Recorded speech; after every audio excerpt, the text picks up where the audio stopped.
রাজধানীর বাজারে বেড়েছে সবজির দাম। সপ্তাহের ব্যবধানে কেজিতে 10 থেকে 15 টাকা বেড়ে অধিকাংশ সবজি বিক্রি হচ্ছে 80 টাকা কেজিতে।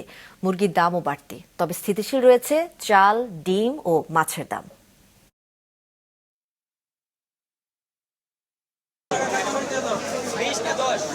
গত 2 সপ্তাহ ধরে কমলেও ফের বাড়তে শুরু করেছে সবজির দাম। মিরপুর 6 নম্বর বাজার ঘুরে দেখা গেছে সপ্তাহের ব্যবধানে কেজিতে 10 থেকে 15 টাকা বেড়ে বেশিরভাগ সবজি বিক্রি হচ্ছে 80 টাকা কেজিতে। ঢেঁড়স, পটল সহ নতুন সবজির দাম 100 টাকার উপরে। বিক্রেতারা বলছেন সরবরাহ কম থাকায় দাম বেড়েছে। চিচিঙ্গা 80 টাকা, শসা 80 টাকা, লাউ 80 টাকা, বেগুন 80 টাকা কেজি।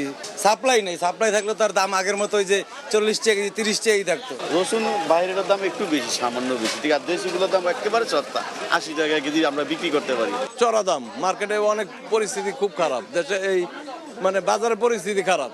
সব ধরনের মুরগি কেজিতে বেড়েছে 10 থেকে 20 টাকা। ব্রয়লার মুরগি 200 থেকে 210 টাকা, সোনালী 360 আর কক বিক্রি হচ্ছে 400 টাকা কেজি দরে। ডিমের ডজন 110 টাকা। পাকিস্তানি 400 টাকা, ব্রয়লার 200 টাকা, আর লেয়ার হচ্ছে 360 টাকা। জি, দাম অনেক বাড়তি বাজারে। আমরা ঠিকমতো মুরগি বিক্রি করতেও পারছি না দাম বাড়তির কারণে। স্থিতিশীল রয়েছে চালের দাম। নাজির শাইল মিনিকেট মানভেদে বিক্রি হচ্ছে 75 থেকে 85 টাকা দরে।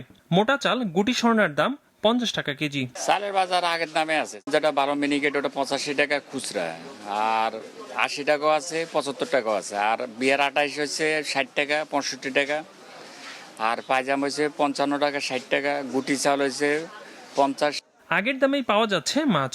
রুই, কাতল বিক্রি হচ্ছে 350 থেকে 400 টাকা কেজি দরে। তেলাপিয়া, পাঙ্গাসের দাম 220 থেকে 250 টাকা কেজি। ইকরামুল ইসলাম খান, মাছরাঙা সংবাদ, ঢাকা।